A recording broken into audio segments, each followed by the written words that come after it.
Hello, welcome to another edition of the Low Code Campfire. This is episode number 144 for April 26, 2024. And today's going to be another Open Lines Friday. I am Dale Warner, Head of Support for Plant and App. Joined today, we've got Patrick Anderson, a Technical Success Manager for Plant and App, and you. This is an event we do every Friday, 10 a.m. Central Time, and we just get together and talk about low code in general, Plant and App in specific, and from beginner to expert, we welcome questions and ideas, suggestions, so do participate with us. We record all these, put them out on YouTube, so youtube.com/plantandapp gets you to all of these, plus the other things that we publish. We encourage you, therefore, to subscribe. You can do that with the QR code. But subscribe, hit the alarm bell. You'll know exactly when we submit new things. We run this agenda. We always say hello, and then we always start with first call, and then we get to a variety of these other topics, depending on where the conversation goes. And in an hour or so, we'll go into afterglow, just turn off the recording and continue the discussion, perhaps on a more personal level for a few more minutes. So do engage with us. If you've got noise going on in the background, we encourage you to mute. And you can submit questions and topics in advance if you want me to prepare a little bit. That's extra work for me, but I don't mind doing it. But today is there. It's Wild West. It's whatever you want to do. So good afternoon. No, see, don't even know where I am. Good morning, all from Texas. Good morning, everyone. Good morning. Morning. Hey. All right. Do we have a first call today? Somebody came with something they wanted to talk about.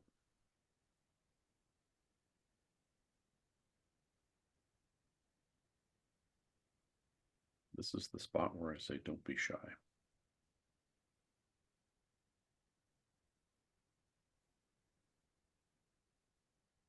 Okay, here we go. Maybe we'll prompt something. We have made the decision to release version 1.26. It's a solid date, May 7, so you can count on that. So this is the spot where we can check in anybody working on the beta of 126. There's still time to get changes into the 126 version.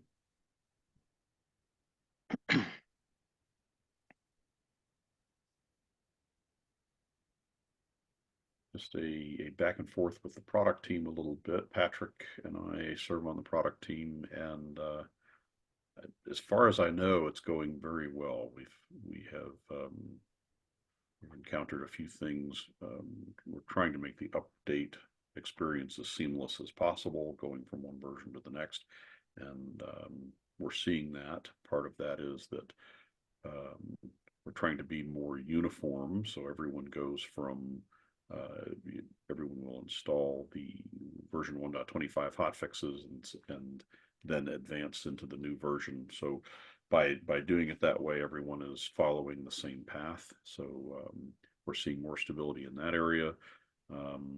We've taken a lot of effort in this release to improve that whole experience, to make sure that things complete and that all the things that go on from moving from one version to another get logged, so if things go wrong.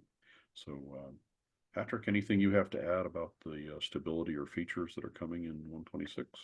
I think it's worth putting out there. I'm sure we've said it before, but also continuing to note that the difference in that we're retiring legacy API URLs. Yes, that is the one of the larger changes in this release. So in the past, there were two different ways when you published an API and you were going to call it. There were two different ways to call it. One was the short form, one was the long form. I think that long form, the legacy one, was probably from the earliest days of DNN API endpoint. So we're discontinuing that. It's just a short form, which would be to say if you have code that calls your own APIs, or if you've told people that you can, if you publish an API for others to use to interact with you, they'll need to be using the short form.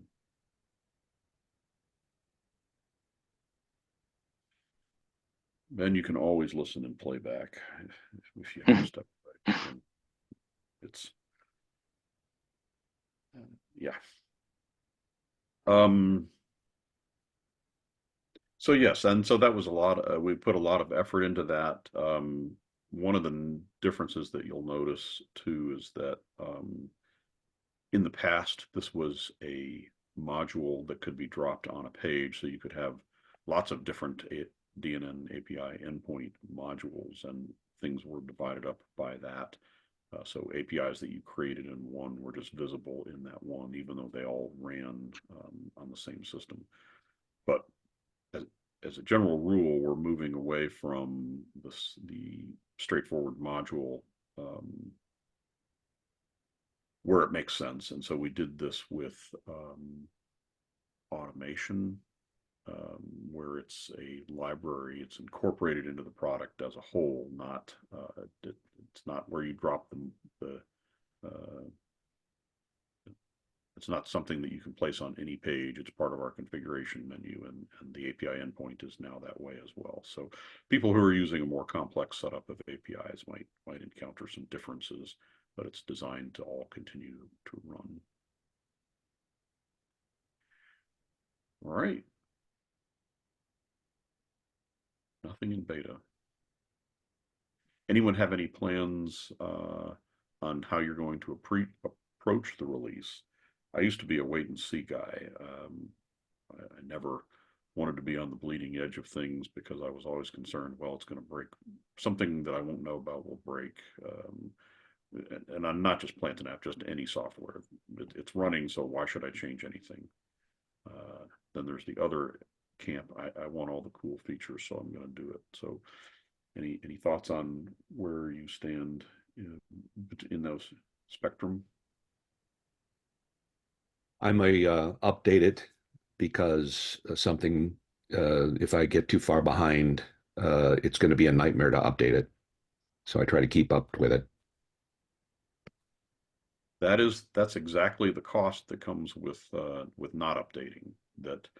And when I used to be that guy that didn't update, I was still on DNN3, and the pain of moving forward was, now it becomes a whole project, a multi-week or at least multi-day project to try and error. And so do you rip off the Band-Aid, or do you just deal with it later on? So yep. I'm a wait and talk to Patrick first kind of person. Not a bad strategy. Right. Absolutely. And that kind of segues into another topic I thought about. I didn't make a slide for today, which is just a little bit of covering some of the roles that that we present, and some of the features that we present. And so Patrick, as technical success manager, and I'm completely putting him on the spot, but Patrick, perhaps you can talk about when somebody signs up for technical success, what kinds of things they might expect, and why that's different from, say, the support they might get from just entering a ticket, things like that. Well, so Jen just referred to me, and that's exactly what I do with Jen, and we so we have dedicated meetings each week, and specifically about the update process. I have a pretty good knowledge of her system, and so I can kind of give her an idea of what might be the areas of concern in doing an update, and we specifically talk about that during our calls. So that's definitely one of the advantages.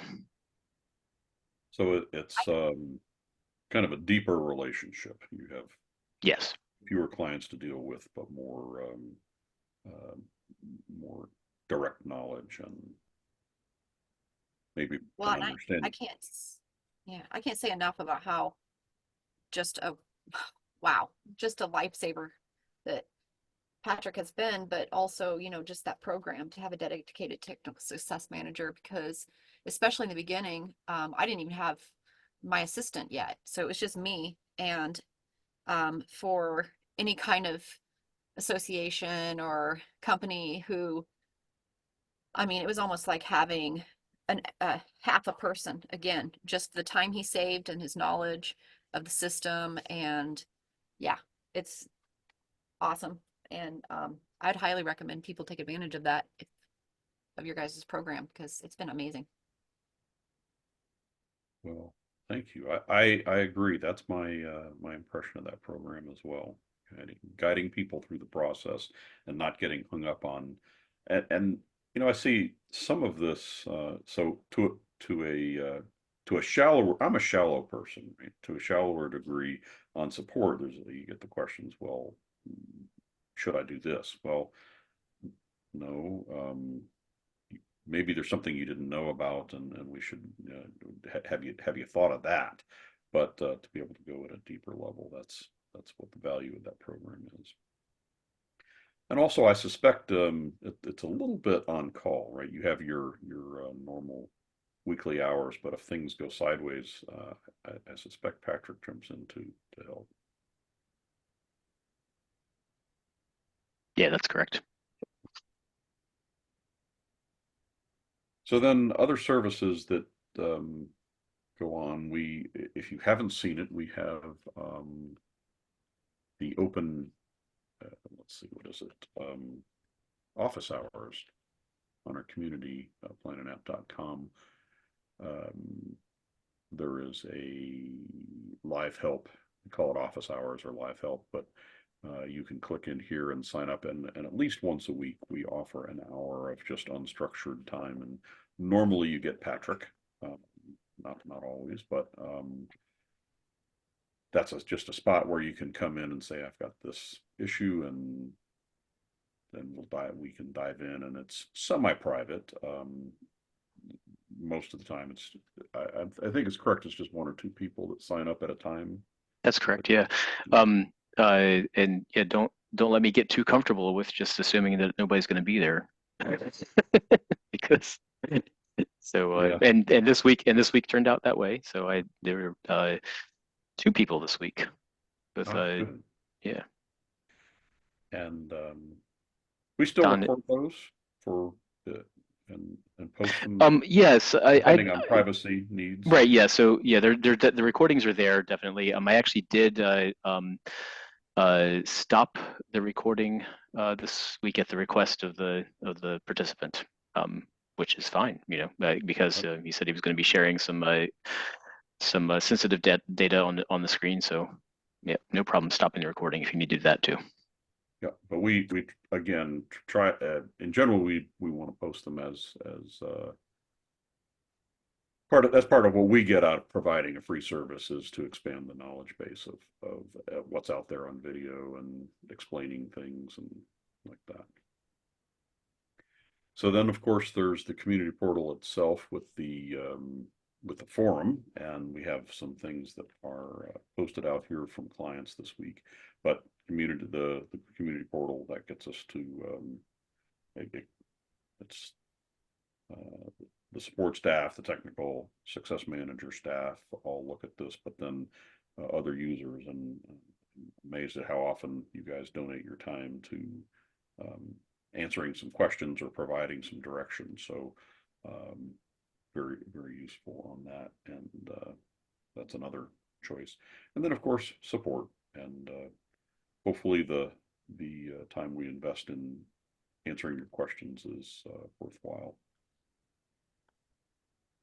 Yeah, I'd just like to say, frankly, to both you, Patrick, and you, Dale, you guys are excellent. The office hours have been tremendously helpful.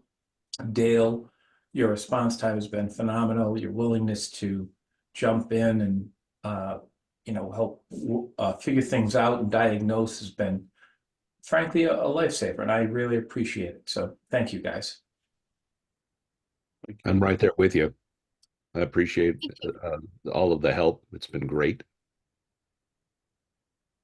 I Uh, trust you're going to take this little section of Campfire and clip and put it up for in the sales section of the website. I think that's a good thing. no, I really was just going to forward it on to Bogdan. You know, our There you go. CTO. Yes, Our CTO needs to know what yeah, Patrick and I are up to. exactly. Exactly. Well, feel free. Feel free. Yeah. Thank you. All right. Okay, Can I make a quick comment on please. just a thought that just popped in my head? You're showing the forum right now. Uh, I I rarely post a question in forum because I'm I don't know my nature, I guess, but I'm deathly afraid of asking a question that's been asked before and bothering people. But on the opposite side of that, I have a heck of a time finding answers by just searching through the forum. That also might be me. But with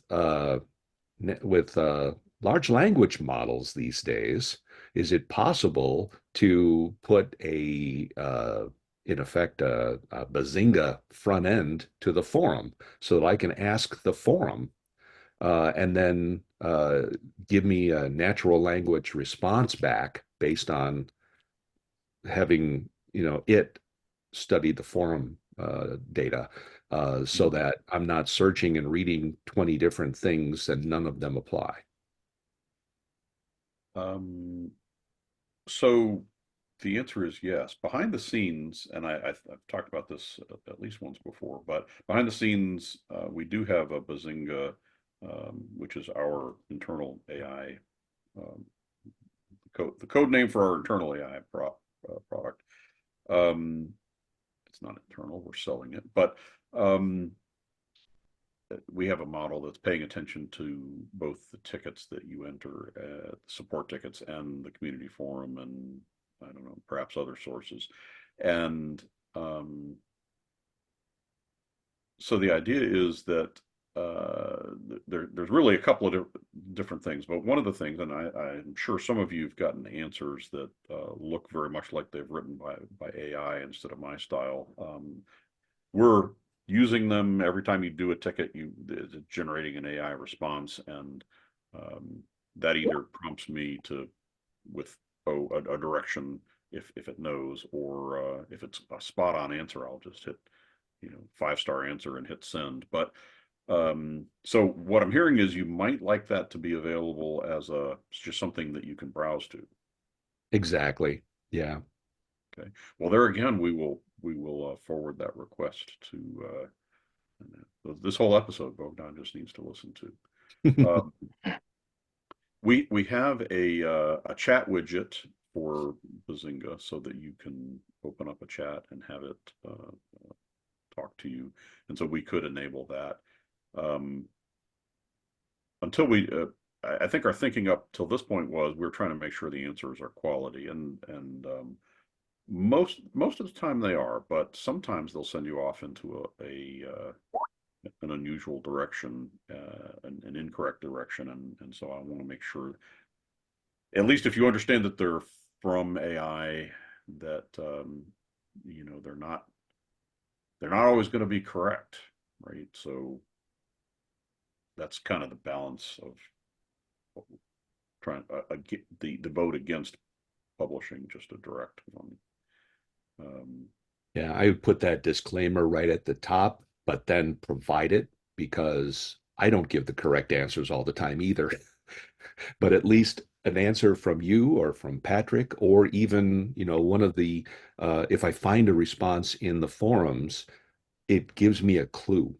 Yep. And that's the thing that helps me the most because with that clue, I say, oh, yeah, I didn't think to try that. And I jump over and try it. If it doesn't work and it's a hallucination, at least I had an idea and I tried it.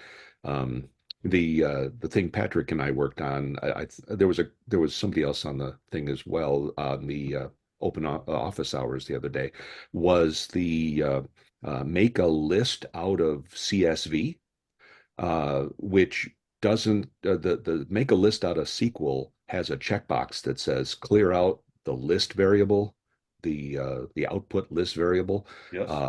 but the make a list out of CSV source does not.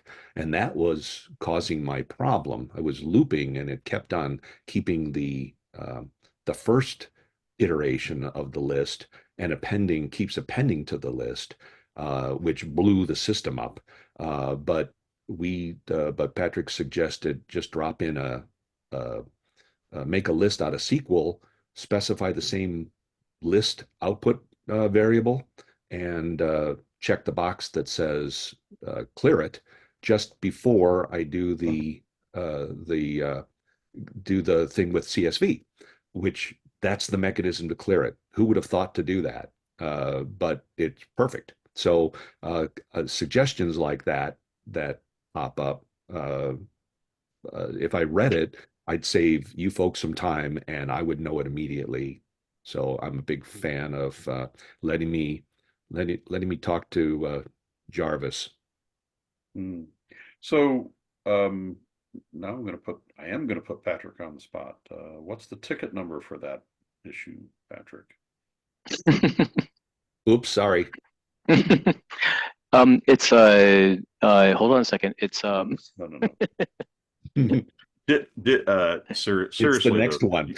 Yeah. did you remember to write a ticket I for have that? not. Really, we just need to take a look at all of our create list. Yeah, anything that creates a list should have the ability to clear the list. It really should. Yeah. Yep. And Patrick and I, the more experience you get with the product, finding these kinds of workarounds, that's a great workaround, but it's sad that you have to do a workaround. So I do want to make sure we address that. We obviously already know how, so it's just a question of putting that checkbox and a little bit of code in all the in all those actions, just to make sure we stay consistent. So good. Thanks for mentioning that. But then, yeah. So now back to the original. We're talking about community. I don't think you'd be bothering people by posting your question. Sometimes we look at these and I mean, I understand you want to find your answer, and I agree. We have the. I think it's time to add Bazinga to the site, but beyond that, ask the question. It's too easy. If I know the answer, I'll drop it in, and I don't consider it a bother. So. Oh, great. All righty. That again, it's a matter of going against personality. So Yes. it may not be simple for me to do, but I appreciate the offer. Okay. I get it. I get it. And I don't like to ask directions either when Jeannie tells me to. So. All right. So did I miss any obvious services or events? Obviously, we have Low Code Cafe once every 2 weeks, and so that's a more organized. We present a topic, but you can learn there. Now I'm jumping to something I really care about. Did anybody get more than one email inviting them to this today? I have bad news for you. I didn't get any.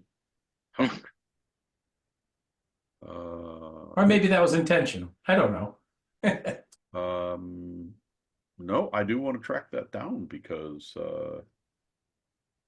let's take a look here.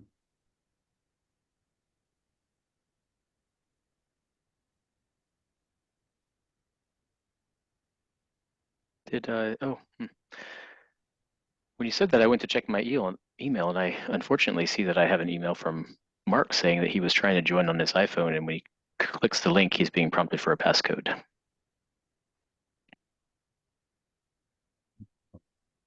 Yeah, it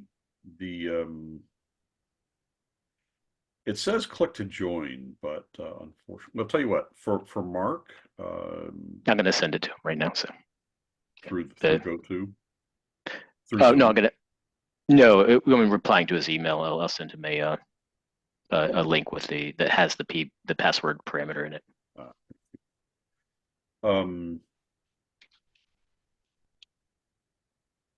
Yeah, maybe you and I should talk about. I think I'm generating that link wrong. So, Matt, I just checked, and we did send you one, and but they're coming from community@plantonapp.com now. Yeah. Topic is campfire invitation starting soon. So, be interesting to see if that got sent to junk or whatever. But it Sure, I'll look. So what I had to do is I went into my history and looked back, and I received one on 4/12, and that join link still worked because I was registered for Yes. the pre-session. So yeah, okay, I'll look. The so mentioned it last week. We're developing a new emailer instead of using. In the past, you've gotten kind of a reminder thing from Zoom, the automatic, and it's we're trying to make a better experience, but the link to join isn't right yet, so I'll get it. And Ben's back. So Ben, we're just covering making sure that you only got one starting soon email from us. You should have one and only one. I hate it Yes, when I got one, but it asked me to register again. yeah, yep. So bad link. And, I got two, but there were two different addresses, so I'm not sure what that's about. yes, you may have. Okay. Not sure what the source material is for your list. I really should only have one account. So there's only the one, the Sprocket email address would be the one, not the Gingold email address. Right. So the I don't source of mind. that is the source of that is the Zoom having signed up on. So if you ever signed up on a different email address, and so it's just got all the Zoom signups. We just pull the list from Zoom and then mail to it. So it makes sense. I have two Zoom there's accounts. probably a way to get you off of that list. I can do it, and you could probably do it too. But let's see if I can find it. Very low priority and not a problem.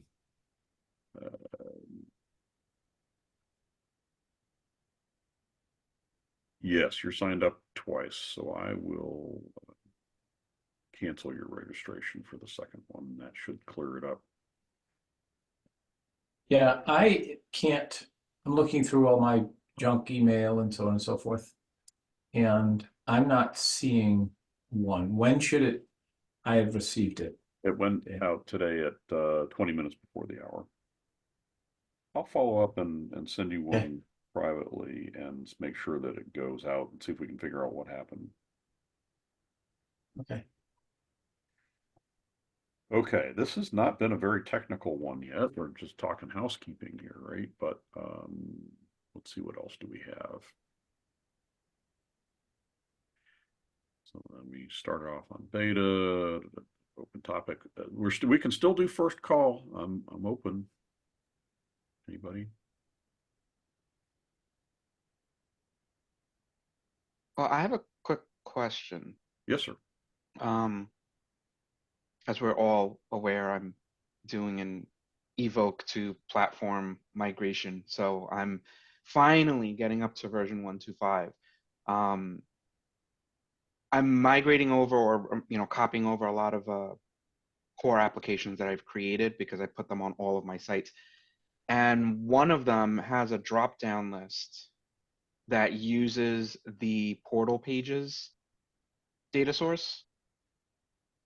But I don't know if it's just something quirky with my system or if this is everyone seeing this, but I see duplicates. I think it's it's likely that it's a quirkiness on your site, but let's take a look. I have a current 126 system here that I used on Low Code Cafe. If I were to do, that would be like an action. You're doing an action form, trying to do a data source, or a grid doing a data source. Action form with the dropdown, and the dropdown I'm selecting the data source as the portal pages.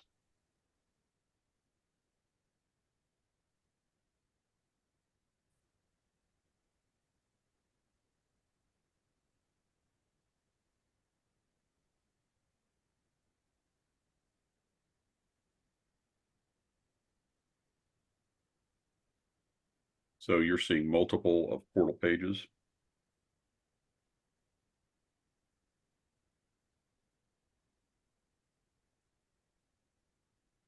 I don't know if you intended to be on mute. Oops, sorry. No, I didn't. I'm here talking, realizing I'm on mute. Yeah, I select portal pages as the data source.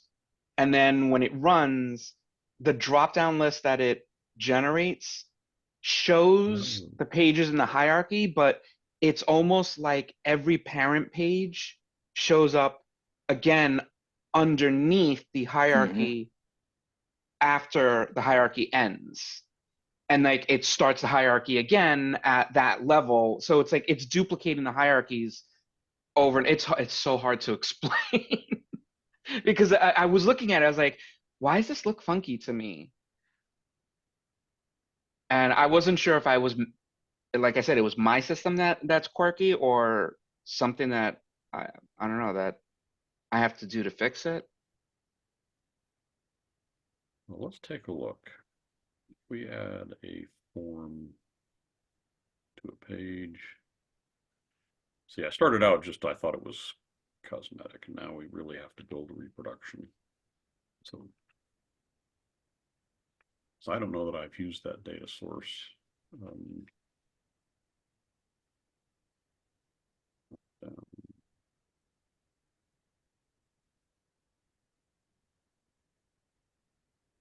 Pages.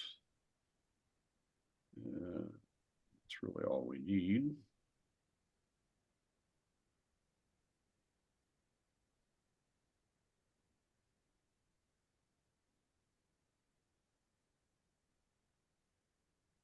Okay, so you see how towards the top of that list, you see processing, then it tabs in processing steps. Now, if you go down like 5 or 6 items, processing steps is there again with its children. And then that child detail is there again.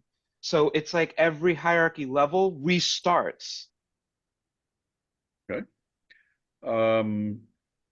What I will commit to doing is after we get done, and it would be nice if you would just create a ticket to remind me. Sure. Portal pages drop down. But I'll do a comparison on previous versions to find out where that went sideways and find a better answer. Let's see. Good to know I'm not nuts. Well, in this Not in this case, anyway. Hey, now. So Dale, you'll also see that same behavior when you do a redirect to portal page, I'm pretty sure. And that's, thank you for pointing that out. That's where I think I had seen this. And I hadn't caught it as a change in behavior. So if we had a button that says go somewhere, so we're going to say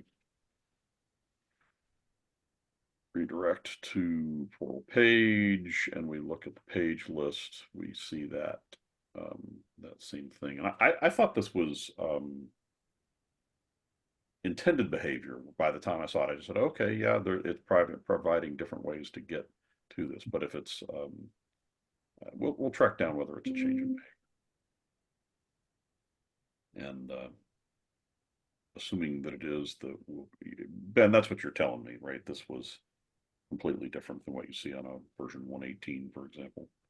I'm going to be completely honest. I don't think I ever looked at the list that severely to notice it. It was just that since I'm now migrating everything over, I'm really looking at everything down to the minute detail, and I hit that drop down and I noticed it, and I'm like, was that always that way? So I don't know if it's a change in behavior, if it was always there, but obviously it's that way now. Yep. Well, depending on what else anyone wants to talk about, we can take a look. We have a lot of environments. We have a 118 on tap that I can bring up here, and we'll take a look. But anything else you want to talk about in the meantime, happy to do it. I got a bunch of SQL experts here that could answer this question. I have a process where I'm writing a bunch of records into the database in a loop. So I can code it a couple of different ways. I can do a loop for each I'm putting words in a database. So I could put one SQL call for each word, or I could build a SQL statement of, I don't know, 20 or 50 insert requests, and then after the loop of building that, make one SQL call. What's faster? Or is there a difference? If I had to hazard a guess, I would say building a singular SQL call, performance-wise, is going to be better than looping and doing individual calls for a number of reasons.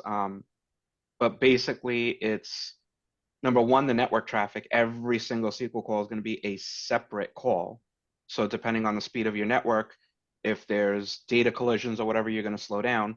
And every time you do a SQL call, it's got to pull up whatever background code that it needs to build the SQL data source that it's going to be using to perform the call. So if you're able to build it as one singular SQL statement and just send that one statement, performance-wise, that's going to always be better than breaking it out. Cool. That's kind of what I had in, I kind of guessed that, but wasn't sure.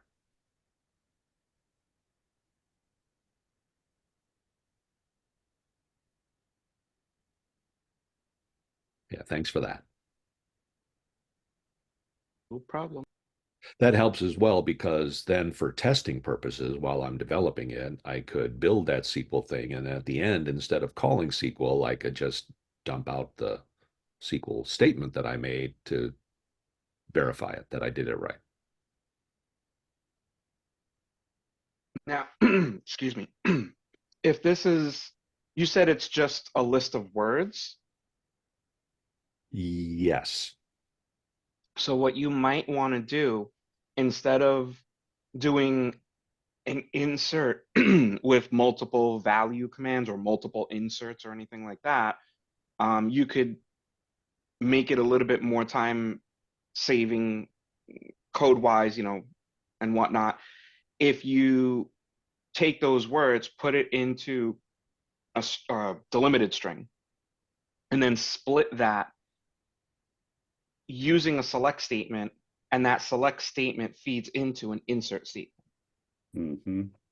Oh, wow. So you'll have one insert statement that does a select. The select will split your string, and the results of that select statement just gets inserted with one singular insert statement. That's phenomenal. So I will end up with a new record for each word out of Correct. that. Whatever.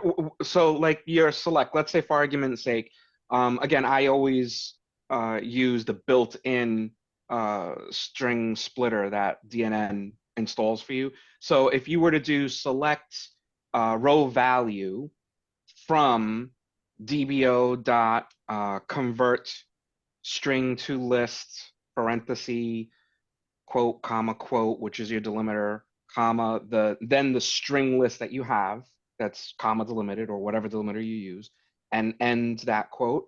That is going to take that string, and then it's going to return to you each item between using those delimiters, and it's going to return it as a row. So let's say, for example, you had 20 items in that list. You're going to get 20 rows of row value, and each one will be one of those items. That select statement, right above it, you're going to do insert into in your table name, and that's it. So insert into table name, underneath select what I just told you.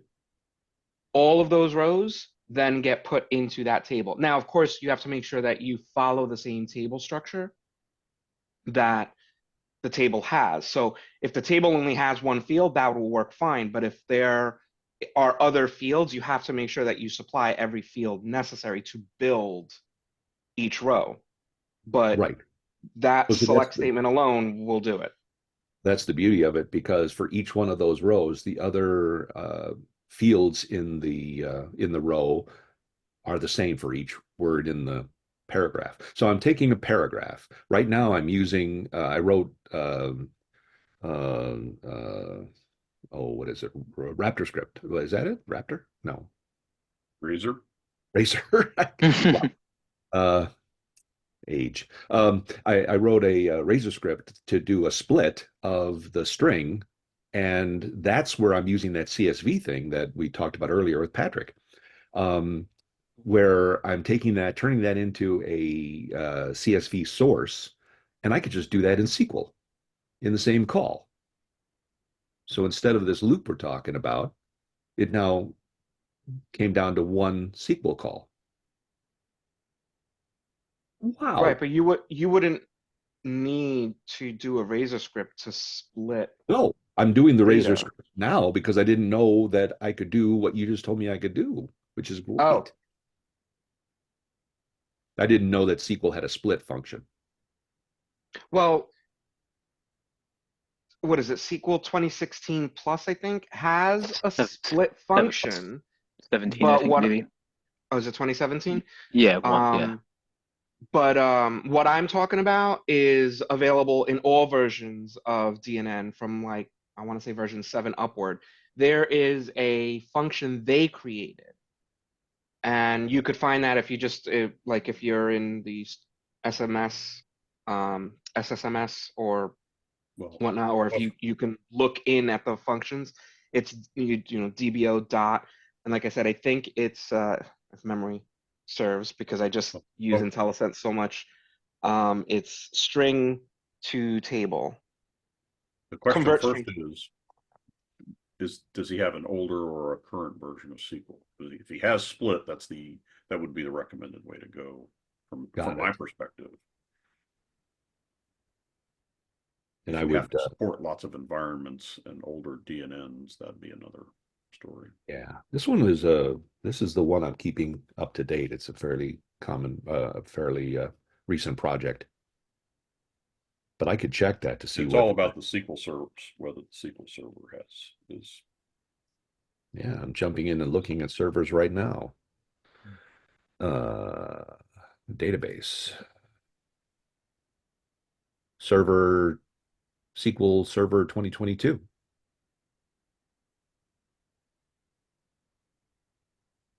Should be able to use the native. Is that one and the same thing that you're saying? Mhm. Yeah, Yes. I do way top level stuff. I don't know it the lower level stuff as well as I should. But SQL Server 2022 is what you're saying is uh, the type of, or the version of SQL Server that I'm using. So, and I'm seeing that under servers in the persona bar. Yep, then most likely you should have the function. So then I just need to go and look up the syntax for a split and come up with an insert into select split in effect. That's cool. I've been struggling over this thing for weeks, not like full time, but just letting it sit in the back of my mind. Now I want to do this. So I threw onto the Oh, yeah. chat an example. So you could wrap that inside of an insert, wrap an insert around that, something like that.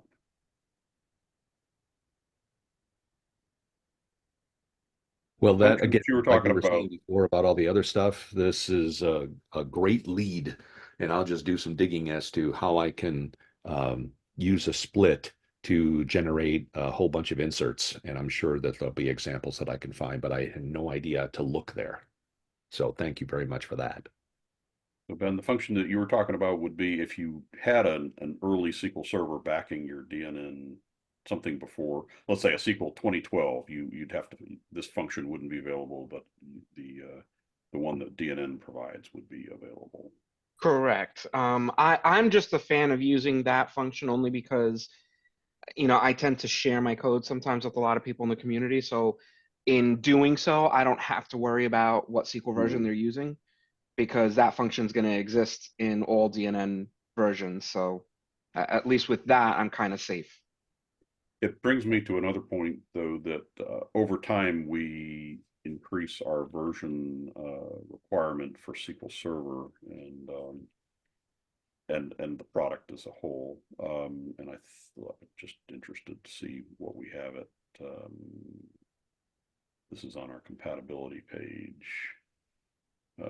So we're currently at 2012 or higher. Here it is 2024. So you could imagine this moving up. I think, and now, well, we can get the answer. I thought it was 2016 that we. I think we did decide that we were going to do that, and I thought it was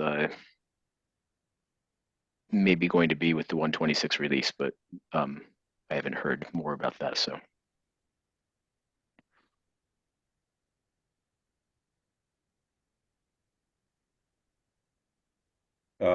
Yeah, it was, at least AI says that was introduced in 2016. So wouldn't be surprised if we, when we advance this, then those little nuances of SQL Server become a little less of an issue.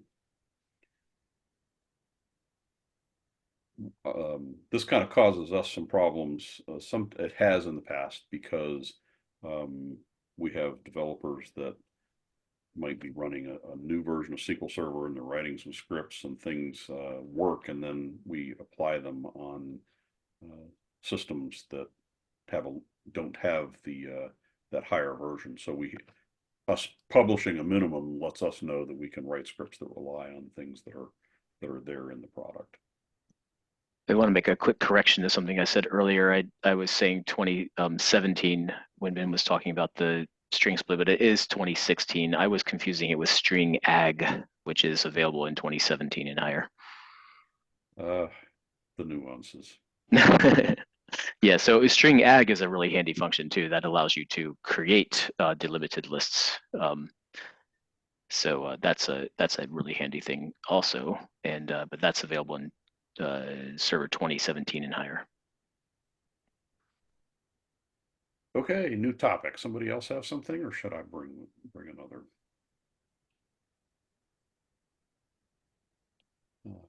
Any feedback on the Low Code Cafe from this week? Anybody watch that? Anybody gain anything, or anybody think that I wasted their time?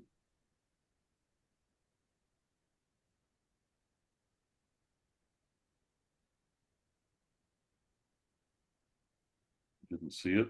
One of the end results was a processing that ran different workflows and ran them however many workflows that you added to the list. You can kick it off and it runs the process and shows visually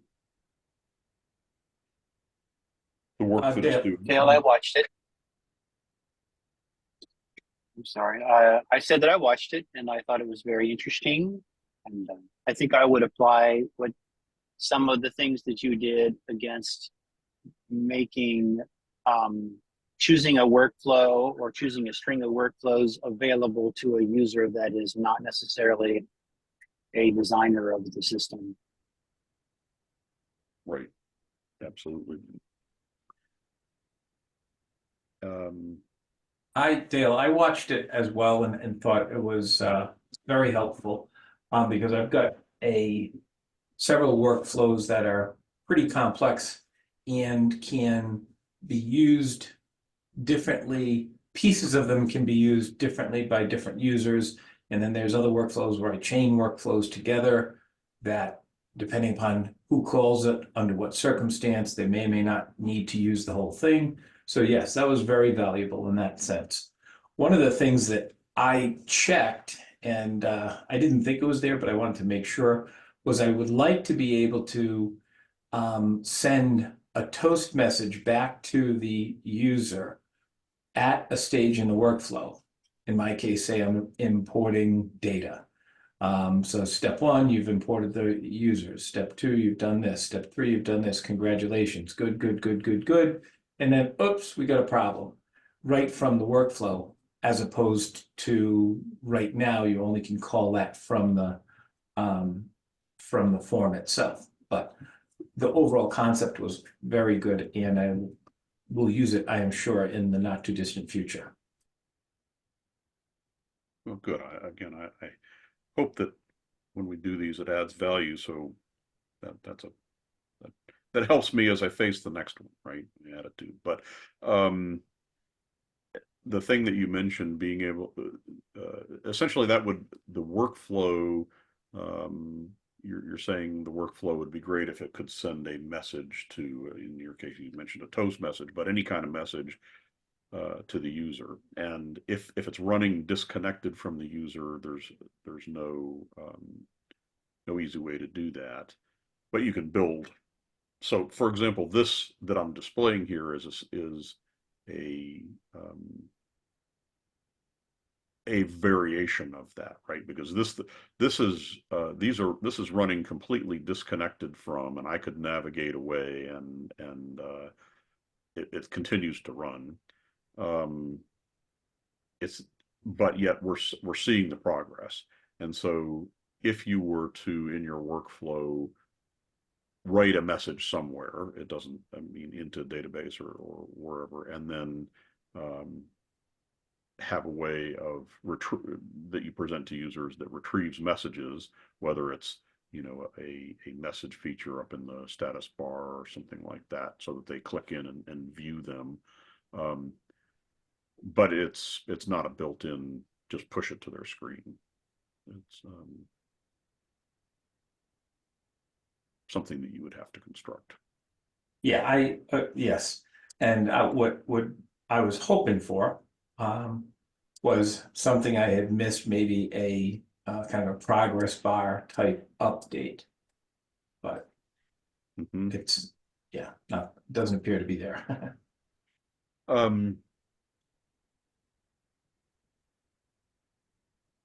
So again, it would be possible, for example, if you stored the progress as a percentage in a known spot, that you could publish an API that gives again, it's all disconnected, right? It's asynchronous. So you have to design your own process. But if you could call an API and get the percentage of completion for that user, that would be something that you could put them on a form that says, call this API every 5 seconds and check the status, just show the percentage complete. Right. And yet if they navigated away from that, it would still be going on without them. So right. They're just kind of dipping in to see the progress versus having to sit and wait through the progress. Anyway, just good. Glad that added something. Is that the mechanism that you're using in that? Is the to show the complete status changing? What is the exact mechanism that we saw that those went from processing to complete? So this is the kind of the poor man's version, the very easy. So this is the steps list, and what I've done in steps list is to change the parameter, this auto refresh interval. Oh. So you refresh it manually, or if you click here, auto. So if it's set to auto, the thing is just going to refresh the data source every however many seconds. And so then I have a column status in the listing that it's just pulling it from the database. I've got a little bit of HTML around it to make it format nicely, but the main thing is the status name is the field out of the database. So behind the scenes, excuse me, in the process that I'm running, that status name gets changed from one value to the next. And so this is just reading a table somewhere and pulling the status values out, and it's updating every 3 seconds. So it kind of looks like it's active. It's just representation of the data. Mind blown. Mind blown. So if you've got data changing behind the scenes, or like if you have multiple users, let's say you had a dashboard. I've done this before. You've got a dashboard of how many events have happened, or whatever metrics that you want to view. if you turn on that auto refresh, then as whether it's a process that's doing it or people that are adding records or whatever it is, the dashboard just appears, it just climbs, right, or changes as things happen. And so that's a nice way to give a manager a dashboard. I'm actually doing exactly that using the auto refresh, and it's working well, which is great. But a question I have about it is, what's the server impact on the refresh? Is that something I should be concerned with? Yeah, I think it's something you should be concerned with. When that's running, it's running your, excuse me, where did that go? Yeah, so it's running your data source. It's executing your data source. So if the more complex this SQL is, I mean, if you had I mean, the technical term is hunkin' big. If you had a hunkin' big SQL here, it would be running every time and it'd be a burden. In this case, I'm running the data source is a 6 records. So I've summarized them and then it's just refreshing. So you have to consider your data source, I guess is. But there again, you can control how often it runs. So it's a balance that you can do between how often do people need to see this versus